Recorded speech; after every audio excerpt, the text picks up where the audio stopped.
Welcome back to 40s and Free Agents. I'm Gregg Rosenthal alongside the best draft analyst in the business, Daniel Jeremiah, on his favorite week of the year. We're only a couple days away. Are you ready, DJ?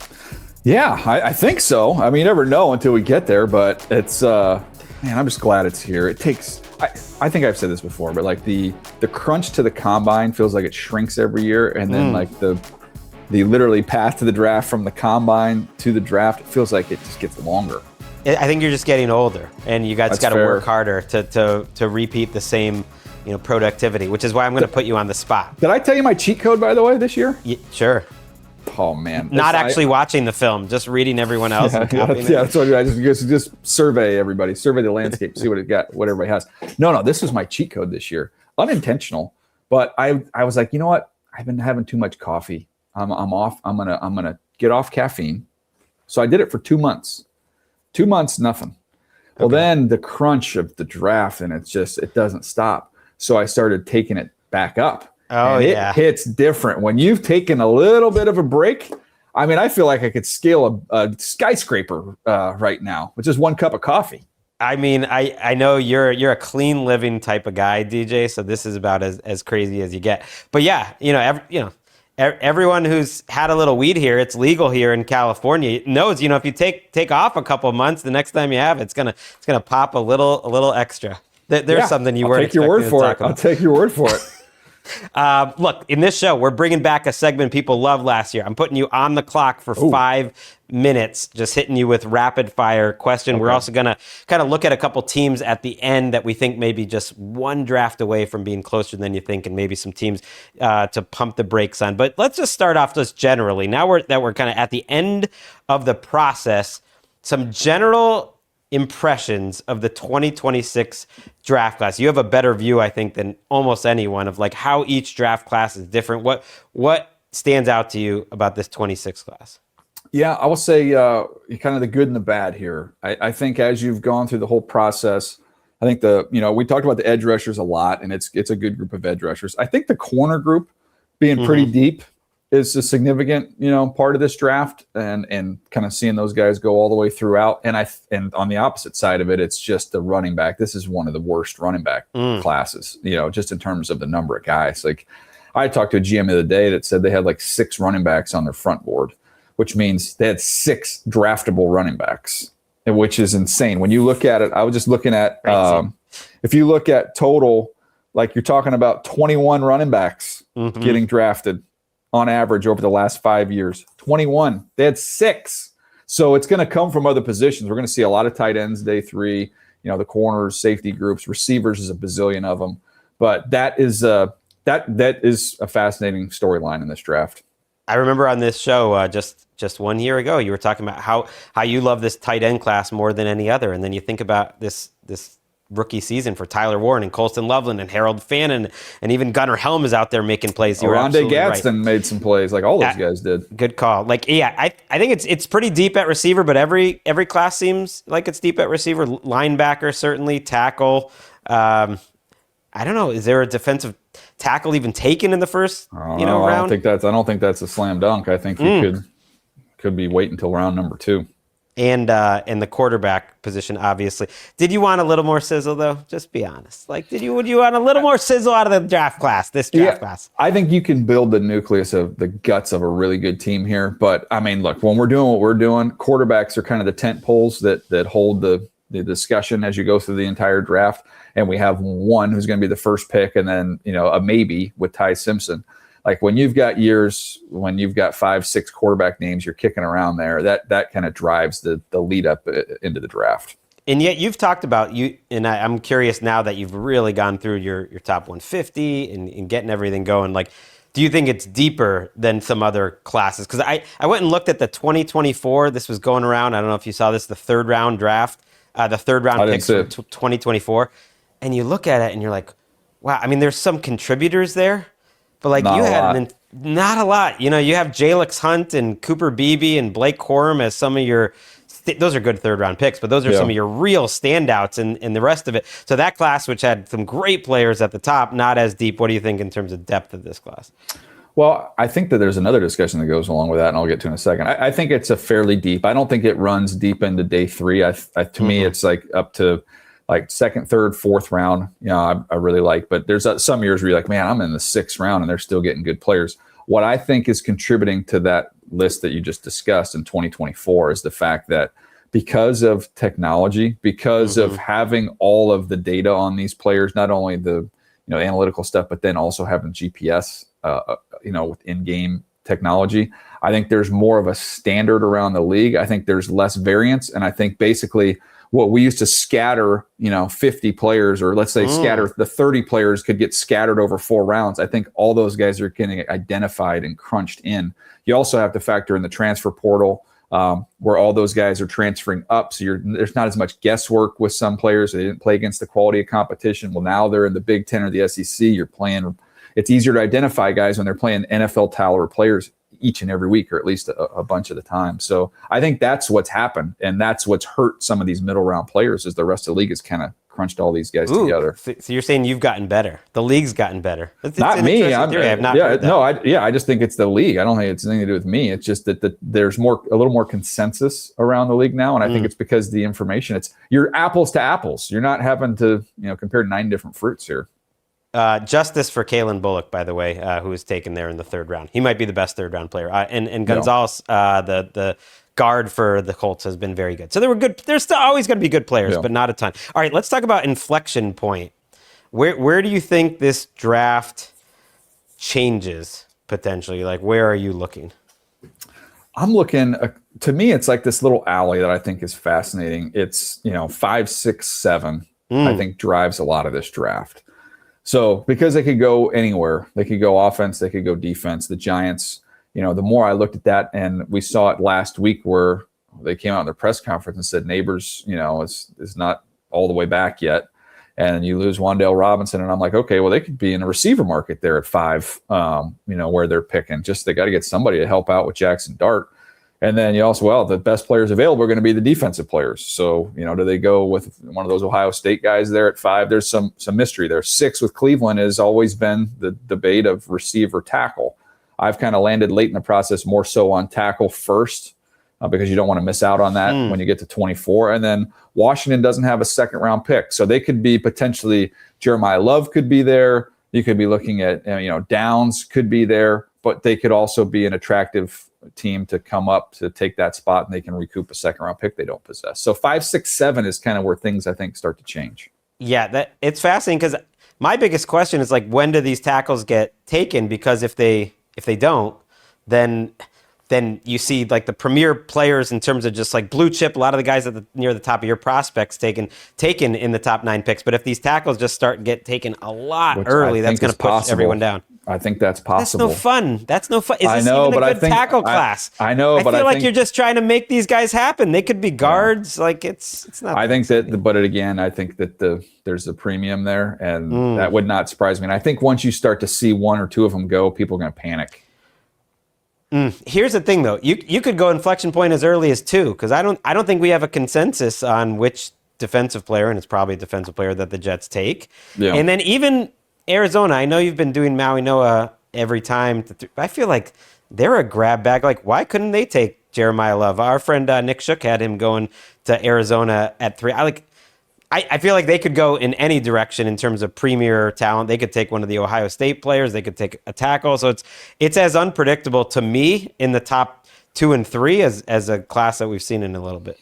Arizona's also they're kind of the Ty Simpson team for me. So whereas that, if Arizona were to trade out, maybe they traded out. If they traded out of the top 10, my spidey senses would perk up a little bit and say, okay, maybe they're going to take Ty Simpson there. Or they come back up from 34, maybe, and try and take him there. But they feel like the most obvious to me, at this point in time, feel like the most obvious Ty Simpson team. And I'll say I've been on the desk when Mitchell Trubisky was taken in the top 5. I've been on the desk when Blake Bortles was taken in the top 5. Like those guys that we didn't, quite see that. So I'm just saying, you always, saying that they're a little bit of a wild card. I'm just trying to give a little bit more oomph to your point there. I like that. And we had a mailbag question on NFL Daily last week. Like, what are the what players would a team even trade up for in this draft. It's kind of a confusing one. But Arizona maybe would be at that spot where it's you just trade up a couple spots. Do you have a player that you think someone would trade up for? Yeah, I've gone back to the Jets. I mentioned that last week, just talking about the Jets with the receiver and Carnell Tate. And look, you've got proof of concept of an Ohio State receiver right there. They need another guy. I know you're an AD Mitchell guy. I like him, and I'm hopeful there, but I don't think you're going to rely on that. So. I mean, I don't want that on my tombstone or anything. I'm an AD Mitchell guy. I'm saying if he's your number 3 and you have Garrett Wilson and a player like Carnell Tate as your 2, I think you're cooking with gas. I think the tombstone says decent tennis player, owner of Jeselnik's watch, and then it says right beneath that AD Mitchell fan. Look at that thing. What a watch. And that's right. I'm glad you mentioned, once again, Minnetonka Regional, 1996 Massachusetts State Champion. There you go. Let's go Falcons. Last question before I just give you a bunch of rapid fire questions. Is there something that surprised you? Again, we're thinking kind of big picture, evaluating the entire group of players that you kind of learned through the process, maybe not expecting going into it. Going through and looking at that, it's actually a really good question. I just think what surprised me the most is that for a profession that I was in of scouting, where we were so obsessive over, measurables and those things, that guys are just having to put that to the side a little bit in this particular draft. So it is. I mean, you look like Fano doesn't have the ideal length. I still think he's going to go high. Bain and his notoriously short arms, he could slide a little bit, but I mean, it's not like he's going to fall out of the first round. Cassius Howell with his short arms, but still, I think the more I talk to teams, there's plenty of teams that are excited about him. So there's a lot of these exceptions that, for the most part, scouts don't like jumping on that train. But it feels like you almost you're going to have to. And I would even put like Jordan Tyson's injury history. Like that's there's injuries every single year. There's significant concern there. But I think as we're going through the process, people have been able to just kind of put this stuff on the side and say we're just going to take the good players. Where are we at, by the way, there's less measuring every year in terms of 40s, certainly in terms of shuttles, but just in general, getting the actual data. It was a big talking point, I feel like, going into last year's draft, and now everyone's just used to it. Did it change at all this year? Did it just keep getting less numbers? Like, where are we at with that? Yeah, I mean, especially in Indy. And there's incomplete stuff on so many players. They just kind of, as I like to say, just kind of buffet the process. But you get at least you get all of the GPS data, from the tape and all that stuff. So you have that, but it's just going to take a while for that database to build up. The nice thing about all the Indy testing is that you could go back, 30, 40 years or whatever and compare this stuff. I heard that, there's always like a couple prospects I heard in this class that people didn't even know their birthday. How is that possible? Is that a real thing?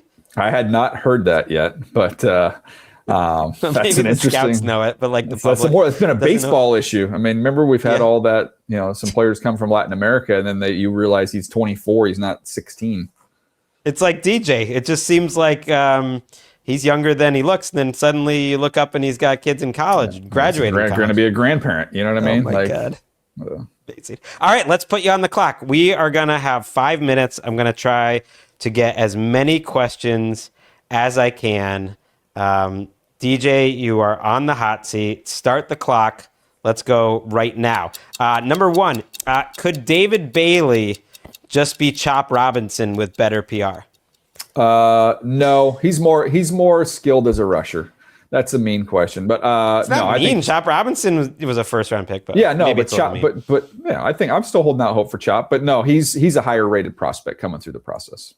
Okay, have you heard any? You get the inside stuff of any veteran players potentially shaking loose in this draft? Yes, I have, but I was sworn to Come on! Yeah. What, are you going to be one of those insiders after the fact? It's like, well, everyone knew this. No, you know me well enough that when we hang up, when we finish this, I'll text you and tell you. Okay. Put it under your lid. Does that make you think there's going to be a lot of trades then, in general? I think there's going to be a decent amount of trades, yeah. I don't know how high they are, but I think as we go throughout the draft, you'll start to see trades. And I do think you're going to see some vets get moved, whether it's right before the draft or during the draft. The obvious names would be like A.J. Brown, Kenny Moore is out there, Brandon Ayuk maybe gets a late round. None of those are the ones those aren't exciting, though. So I felt like you were going to do something. I might be overselling it. I don't think mine's super exciting either, but they're the guys you know. Maybe Jarrett Stidham. Let's put you kind of on the table here. A player you think deserves to go much higher than consensus is viewing. I'm a couple guys I'm higher on, but one would be Emmanuel McNeil-Warren. I loved watching him, and I think there's a chance he could fall into the second round. That wouldn't shock me. Safeties do slide. And I just think he's a really good player. And he ran in the 4.5s. I guess, people wanted to run a little bit faster. I think it's 4.52. That doesn't matter to me. He's 6'3.5" and change. He makes a ton of plays. His missed tackle rate was a little bit high, which people have been banging on him when I've talked to some teams. And then I had to fight back on that and said that's like we're talking about 1 or 2, 3 tackles over the course of the year. The guy's forced 9 fumbles in his career. Like, can we offset that a little bit? I would love to see him with Flores with the Vikings. That could be a fun one. Or Todd Bowles, even drafting around the same spot. How about a guy? I know this isn't being negative, but you think deserves to go lower than consensus? Oh, lower than consensus. I think that. Well, it depends on how high he ends up going. But Monroe Freeling, I like what he can become, but I think there's a significant risk there. He's just not. He hasn't done it for a long period of time, and it's just not a long track record there. So that's one that I think's got a little hero or zero to it. I think a lot of these tackles could be boom or bust picks. Are you mad that you listened to me? I don't know if you remember this, but I was the biggest reason you made Travis Hunter your number 1 overall player last year, right before the draft. Are you mad that you listened to me? I probably should have I had Abdul Carter throughout the whole process, and the last update, I ended up switching. Keep your stock. Keep your stock. Everyone's bailing. It's year 2 for a young player. He can player. be an all-pro corner next year. Then everyone will just shut up. Yeah. Kind of a similar idea. If Arvell Reese winds up primarily as a linebacker, will you apologize to me and Ollie Connolly? Sure. Yeah, I will. If he plays as an off-the-ball linebacker full-time. Ooh. Yeah, I want that. I will apologize to both of you guys. Is there anyone that you think is suffering from prospect fatigue? Like a great player that everyone's just picked over for too long because the process is so long? Gosh. I don't know if they've gotten down on him, so to speak. I just don't think anybody talks about Ioane and the Penn State guard. It's just like he's boringly. Everything he does is really, really good, and I feel like people don't talk about him. That's absolutely true. We haven't much on this show or on NFL Daily, and that was going to be one of my questions. True or false? Ioane is better at guard than any of these tackles are at tackle. I think that's true. Okay, and some of them might end up being guards anyways. We mentioned it before. Are you just trying to make this tackle class happen because they play tackle? No, they're making this tackle class happen because of the class that they're in. Like everybody, I love that it's just like when you say like you're too high on this guy, or you're too low on this guy. Well, then list them out. Like start telling me who you're going to take over him. No, I think that was an instructive answer for people like myself and everyone listening. He's not a top 10 player. Well, then tell me who the top 10 guys are in the draft. The top 10 is pretty sweet here, but then after that, or maybe even 9. But that's the gist of the argument is what I'm getting. Is Nick Eamon-Worry going to get safeties drafted higher this year just because of what happened last year? I don't think so, because Derwin James didn't get Kyle Hamilton drafted higher, and Kyle Hamilton didn't get Nick Eamon-Worry drafted higher. Well, what are we doing here? All right, which did you enjoy more? 5 minutes with me on the clock or 5 minutes with Eisen on SportsCenter? Well, I mean, as a kid, I'll be honest with you, I didn't dream of being on a podcast with a mime. So I did dream of being on SportsCenter. So, I mean, I think I checked that box, but doing a show with Greg dressed as a backstage hand is fun. What are you even talking about? Yeah, I mean, I'm wearing a totally normal, it's just so collared dark black shirt. It's dark. Is there? Do you have an undershirt in there too, like black? No, give me a break. That's it. That was our 5 minutes. Good job, DJ. Thanks, buddy. You're off the clock. You passed. You can do one more show of 40s and free agents when we come back after the draft, which we are doing. But wait, we're not this done. Is not over? This isn't over. Not only is this, man. series not over, this show is not even over, but we are going to take a break and wrap it up on the other side.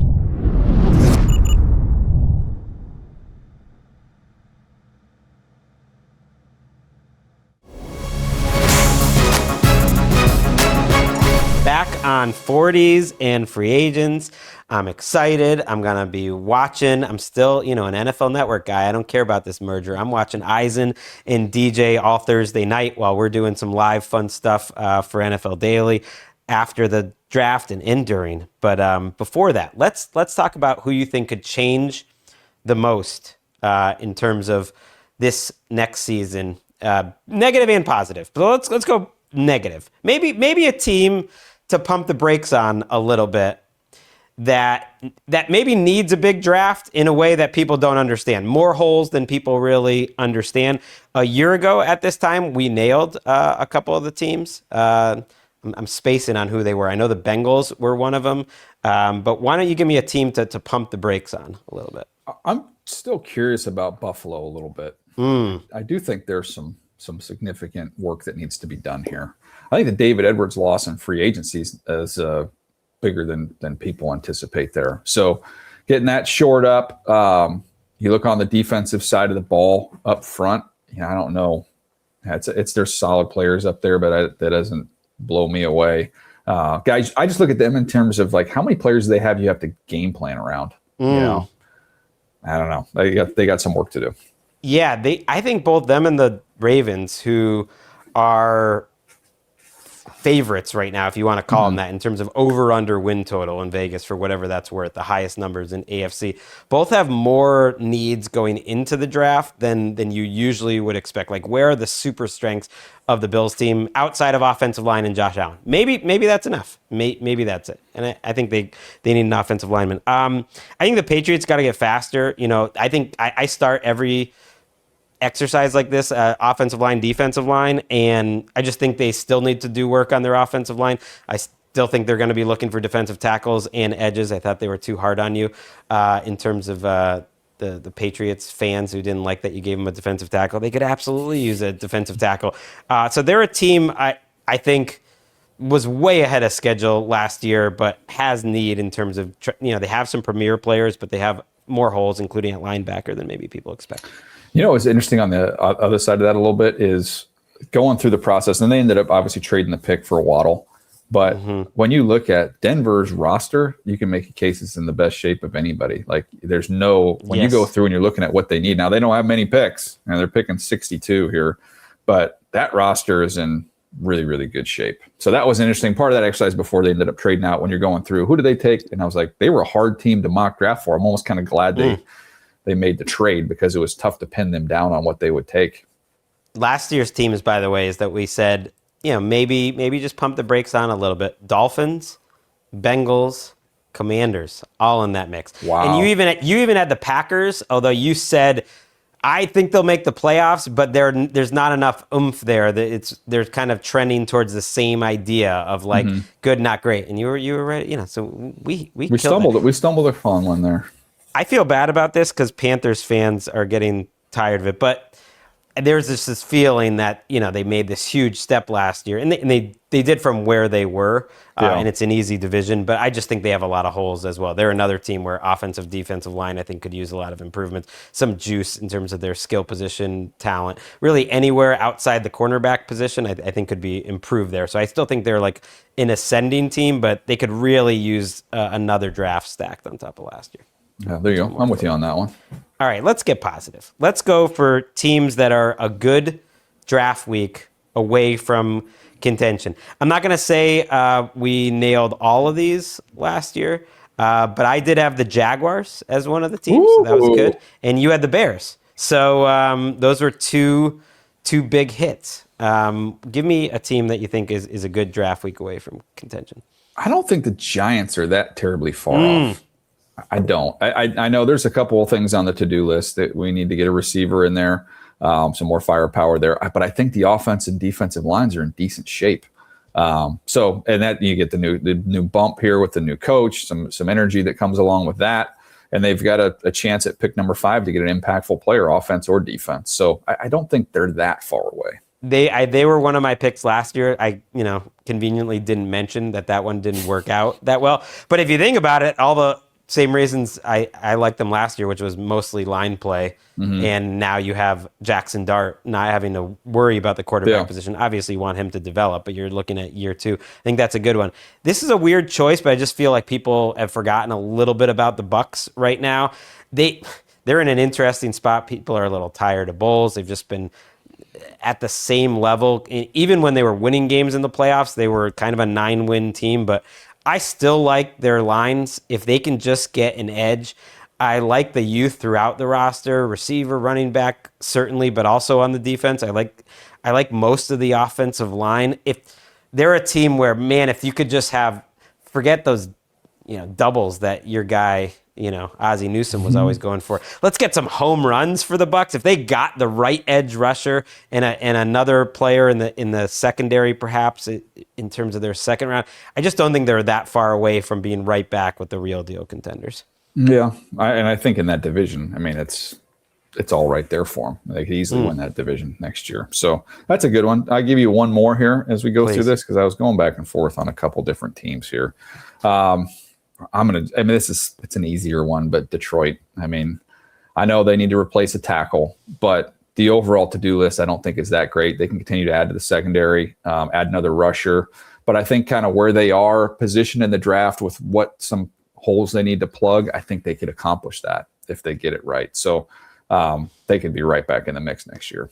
Yeah, people love to talk about windows. Did they miss their window? I don't think so. And I'm just thinking they have, if you just pick like young players in the middle of their prime, either on their rookie contracts or early on their second contract, they might have the best top 7 players in the league. So give me a break about window. They can get right back there.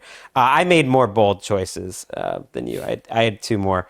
The Saints. You got 2 more. Yeah, half the league. You get it. No wonder you talk about the ones we got right when I didn't realize we talked about 10 different teams in these segments. You just highlight 2 of them a year from now. I'm giving you 3. The Saints, just like one more wide receiver and a defense, and the quarterback elevates. It could happen. I think that offensive line could be really good actually for the Saints, and that's a great place to start for that team. I do think the receiver thing, and that's why I wouldn't be shocked if they pulled the trigger there in the first round on a wideout. And then one team I want you to keep an eye on. Losing record last year, bad in one-score games, some line issues and whatnot, but keep an eye on these Kansas City Chiefs. I know they're picking in the top 10, but I think they're upstarts. I think they have a future. They could turn this thing right around. The Kansas City Chiefs. Bold. Greg likes his coffee bold.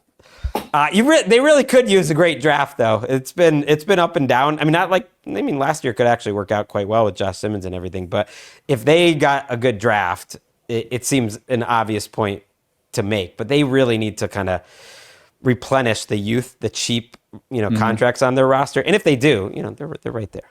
Yeah, I really appreciate that limb you went out on there. I can go with you on that. Thank you. That's the kind of analysis you can only get on 40s and free agents. We're doing it one more time, DJ. The next time I see you, you will be 1 day away from your vacation of watching Padres games and listening to early 90s R&B. So we have one more show. Can you do one more show?